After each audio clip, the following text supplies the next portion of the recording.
Na fraga celmosa da nosa terra alenta un latexo de misterio e maxia. Entre as sombras avesías da anoitecida buliga unha cándida luzada, o asexo dos seres do agocho e o crepúsculo, dos ritos de noitébregos agoiros. Amosade, pois, a fasquía da vosa presenza neste postremo requirimento e abride as portas do alén á descuberta do segredo. Esperta ánima quedada do máis alá, no frémito do maxín, e móstranos a fonda cerna de raigame das nosas lendas vivas.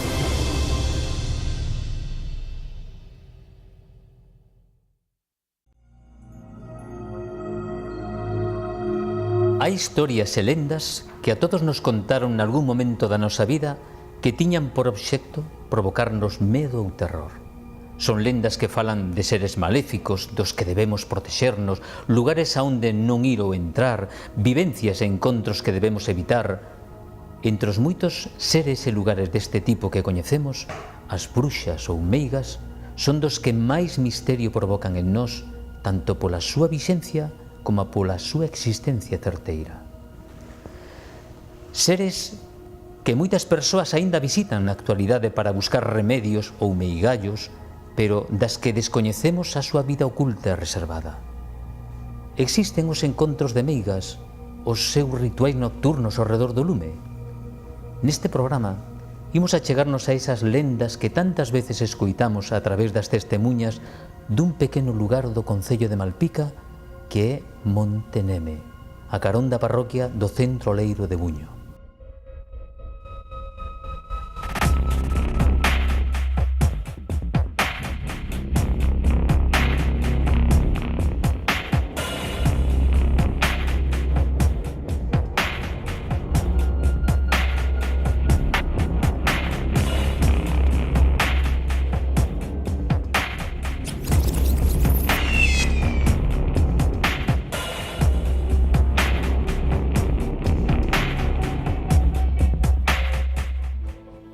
O concello de Malpica está situado no corazón da Costa da Morte, sobresaindo sobre o mar nunha abrupta e salvaxe paisaxe que engaiola pola súa cor diferente a voluptuosidade dos seus rompentes e os areais de insondable transparencia. As illas e sargas amósannos o rostro máis indómito deste mar que non dá tregua ás ceifas diarias que os navíos tensan sobre as súas ondas. Santo Adrián, Cabo Delas, rememóranos as lendas das travesías marítimas das míticas figuras do pasado que se repartiron por toda a nosa xeografía costeira. A costa tamén nos achega ata Punta Nariga, onde se ergue un dos máis fermosos e recoñecidos faros de Galicia, deseñado polo arquitecto César Portela. As torres de Mens transportannos cara ás terras do interior, levándonos a través do tempo e a memoria medieval que debuxa sobre a súa igrexa románica. Buño tráenos dende a máis remota tradición artesanal unha das mellores e máis representativas olerías de Galicia e, finalmente, o promontorio sobre o océano do Monte Neme, onde paisaxe, mito e lenda se xuntan para envolvernos na brétema da historia máis ancestral de Galicia.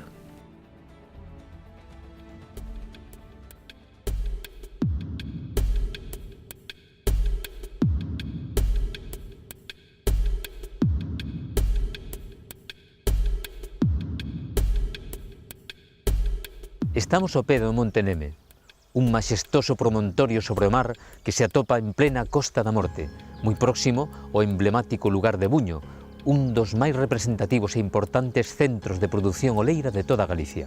O nome de Neme provén dunha deidade céltica denominada Német, bastante presente na toponimia galega repartida por toda a nosa xeografía. Nemeño, Nemanzo, Nemancos, Praia de Nemiña ou Aldea de Mendoia, en Tribes, que provén de Nemetóbriga, a cidade de Német.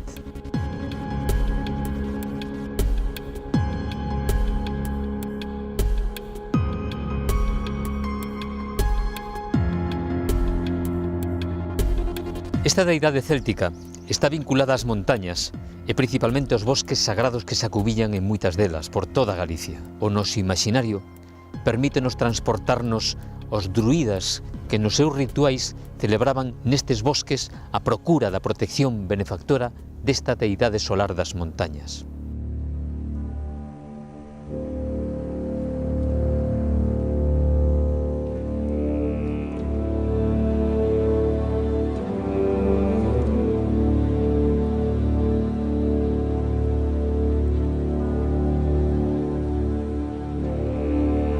Na milenaria fraga do sagrado, acoden o encontro da chamada do seu deus, druidas de bedraña ciencia e anterga sabedoría. Dende os dispares castros da contorna, van chegando vagarosamente co galano adobío da súa liñaxe. Din os vellos que antigamente na noite de San Xoán que bailaban as meigas, que se xuntaban as meigas da zona que bailaban aí. Outra versión é que cando se xuntaban as 7 tribus dos poboados celtas que había aquí de redor, que encendían unha fogata, e esa fogata tiñase que ver desde as 7 tribus, para saber que os xefes saían cada un para a súa casa.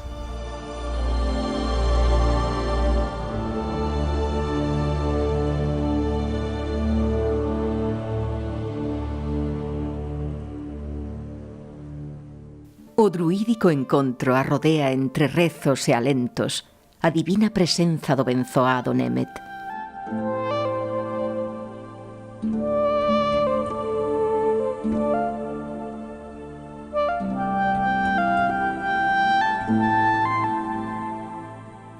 Deidade das deidades, das fraguentas paraxes solares, para renderlle culto en sagrada rolda de oratorias.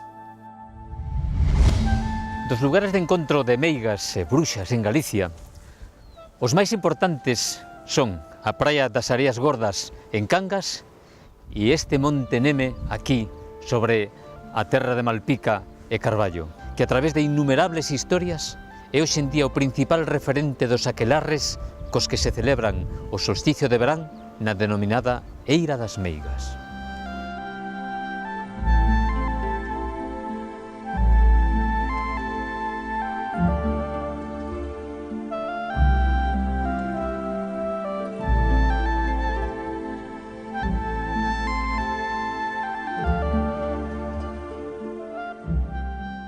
No cumio do Monte Neme existe este lugar que se chama a Eira das Meigas, que é o sitio principal, o centro de todos eses ritos druidas ancestrais dos que acabamos de falar.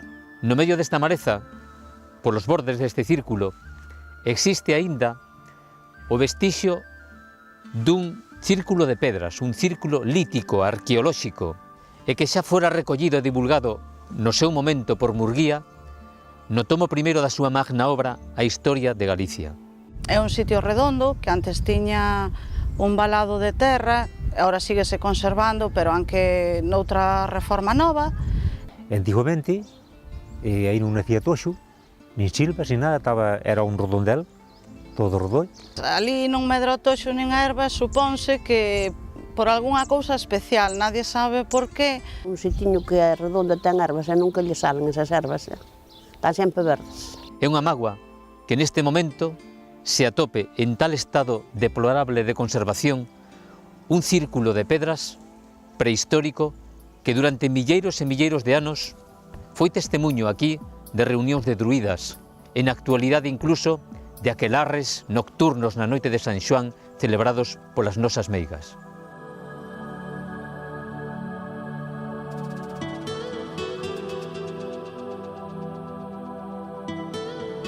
A orixe das bruxas ou meigas remontase á noite dos tempos, non poderíamos ubicalo nun momento concreto, pero ten moitísimo que ver con ritos incluso precristiáns de magos, desde o oráculo de Delfos hasta moitísimos outros elementos deste tipo que atopamos ao longo da historia. O que si resulta evidente é que no caso concreto das bruxas, tal e como as entendemos hoxe en día, houve un proceso de cristianización un tanto curioso, porque en realidade sería unha descristianización, é dicir, darlle a volta completamente e convertir as bruxas nos malos da película. Creo que queda explicado que en meiga se decimos que significa maga.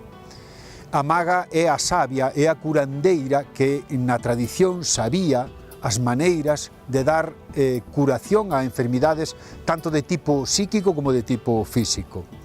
Que pasa? Que esta meiga era portadora dunhos saberes que a Igrexa intentou combater, posto que entendía que ese poder non podía vir de outro sitio máis que de Deus, non? E demonizou todo aquilo que non fose acorde á ortodoxia. Demonizar significa cargar de atributos malvados aos personaxes que supostamente, e desde a óptica da Igrexa, fan o mal.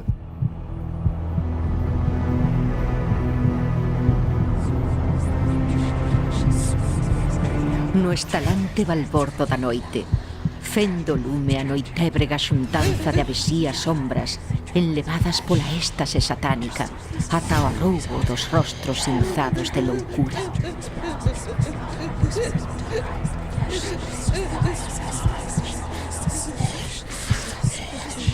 De todos os elementos míticos ou mitolóxicos que podemos atopar en Galicia e en moitos outros lugares de Europa e do mundo, o das bruxas probablemente sexa o que está máis documentado de todos.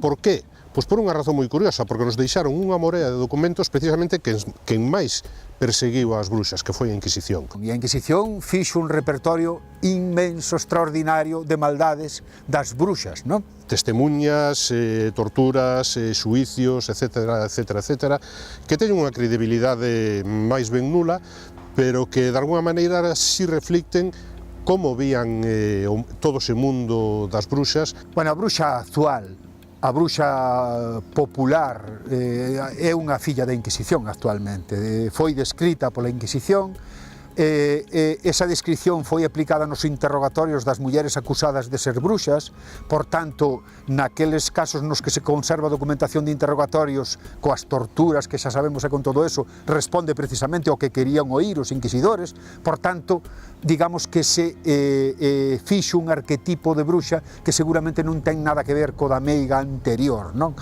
Que quedou borrada de algunha maneira do mapa. Inocente, branca e pura a velaíña da noite, atrapada entre a pérfida arañeira das animalias das tebras, conducida ao cadafalso do martirio, sen dó nin compaixón.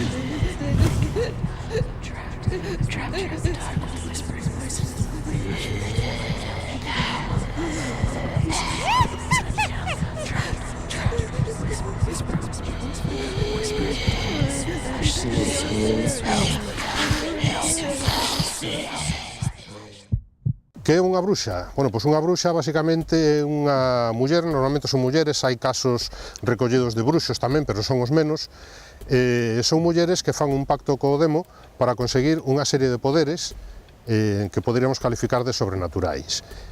O demo que lles pide a cambio é que utilicen eses poderes para facer o mal, enfermar animais, queimar colleitas, inundalas, as colleitas, provocar males físicos nas persoas.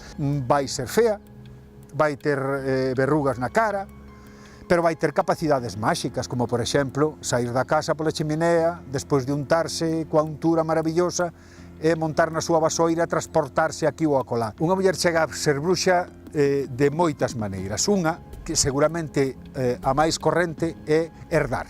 Outra é sen querelo, por exemplo, por ser a sétima filla dunha serie de irmás, todas mulleres. E aínda que, digamos, a persoa, a muller, non queira ser bruxa, de alguna maneira está condenada a selo, non? Pero a bruxa, según a nosa tradición, normalmente é voluntaria. Chegará o momento en que se xa invitada a participar na comunidade das bruxas, sobre todo nun aquelarre de nivel local, e polo visto hai categorías. Pasará un tempo, adquirirá habilidades e será considerada unha bruxa maior para poder participar dos grandes aquelarres que se celebran ao cabo do ano. Acostuma a decirse tamén que unha bruxa non pode morrer hasta que non deixa unha herdeira, e o traspaso de poderes faise no leito de morte, entregándolle a vasoira máxica, coa que se trasladan aos aquelarres, descubríndolle, digamos, os segredos da bruxería. Na desmesura do bacanal encontro das servas do inferno, a macabra danza rodea a inocente vítima preparada ao nefasto sacrificio.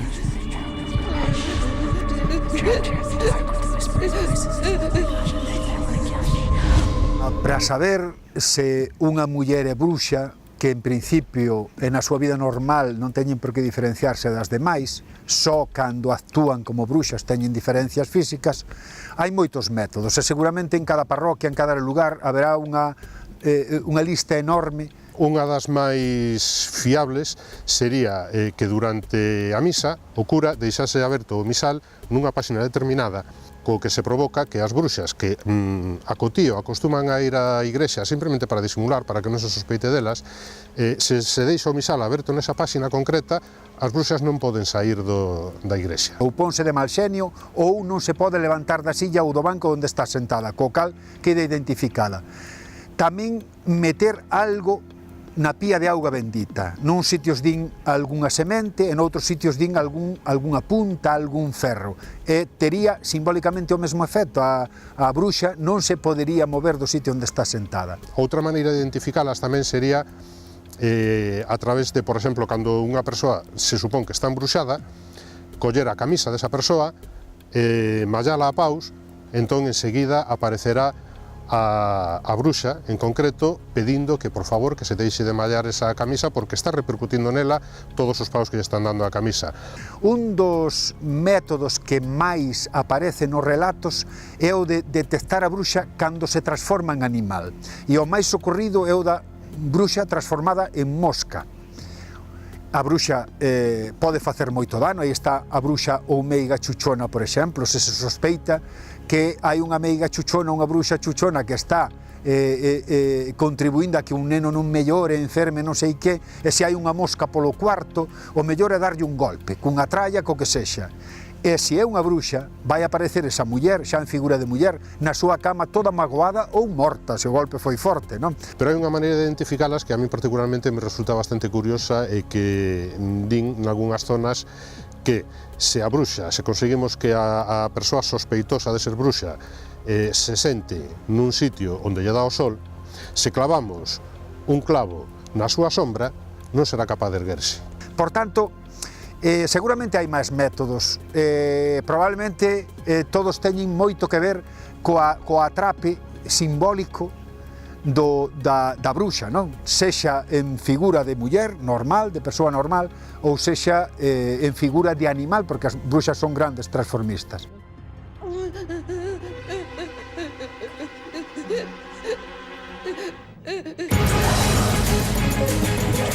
Transformadas pola untura infernal, deformes criaturas do Averno acoden á maléfica chamada do seu Deus e Señor dos Infernos.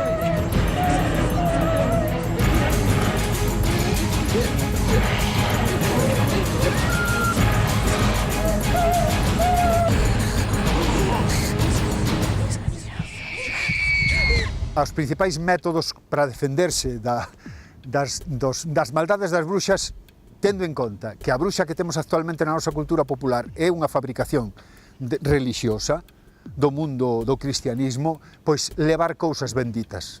Unha cruz, un anel con algunha figura de algún santo, e desde logo meterse en sagrado. Se hai algún perigo, mesmo debaixo da sombra dun cruceiro, que se considera incluída a sombra sagrado, te protexe das maldades dunha bruxa.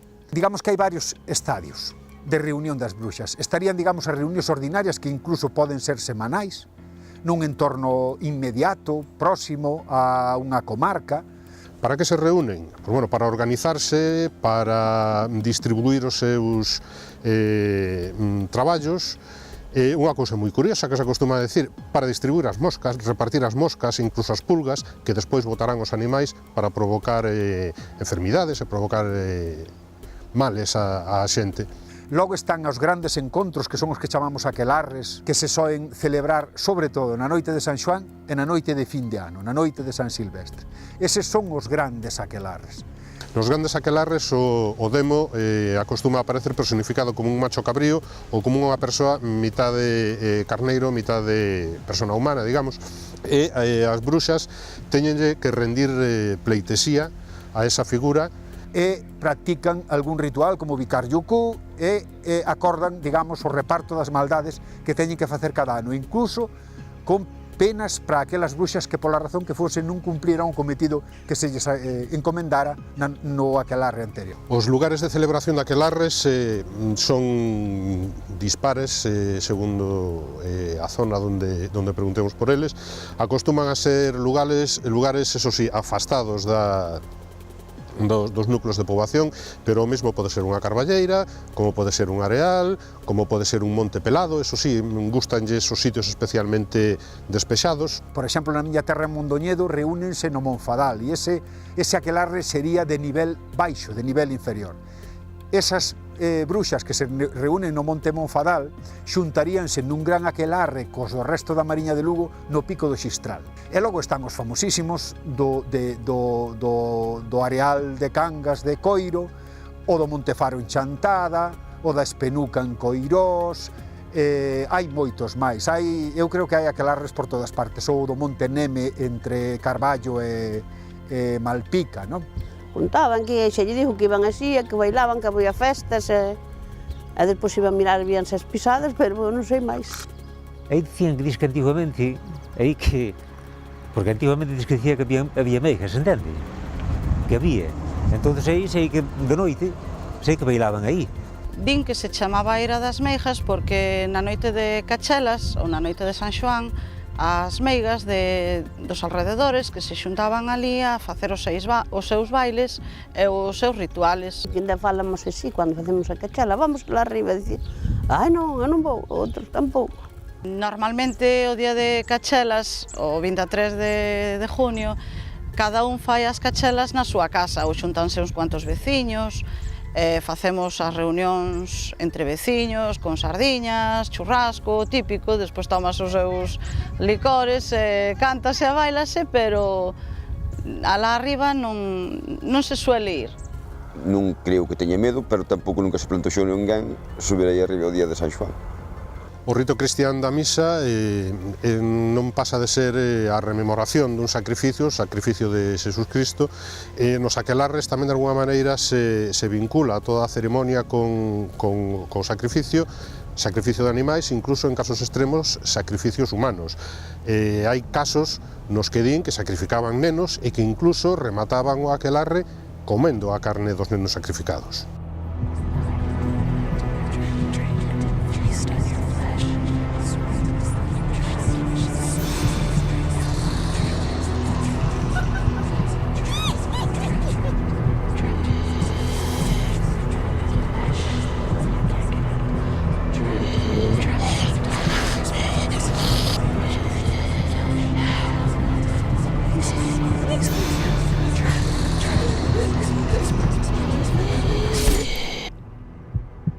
Malfadada vida de efémero alento arrebatada nun instante, estoupou o seu latexo inmolado entre unha orxía de sangue e padecemento.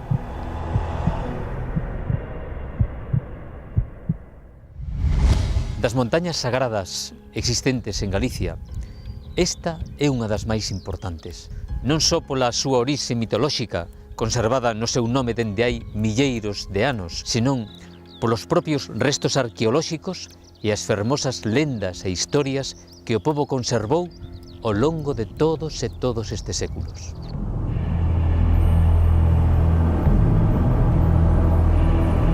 Entre as tebras da noite buligan infernais criaturas que habitan no Maxín, dispostas a atraparnos na escuridade dos nosos máis profundos medos.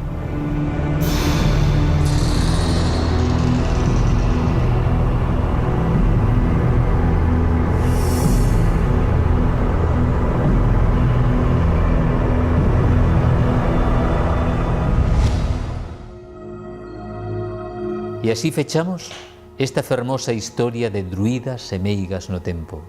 Como vostedes puideron comprobar, Galicia conta con lugares sagrados que aínda conservan a memoria da grandeza e importancia que tiveron e aínda manteñen ao longo de todos estes anos.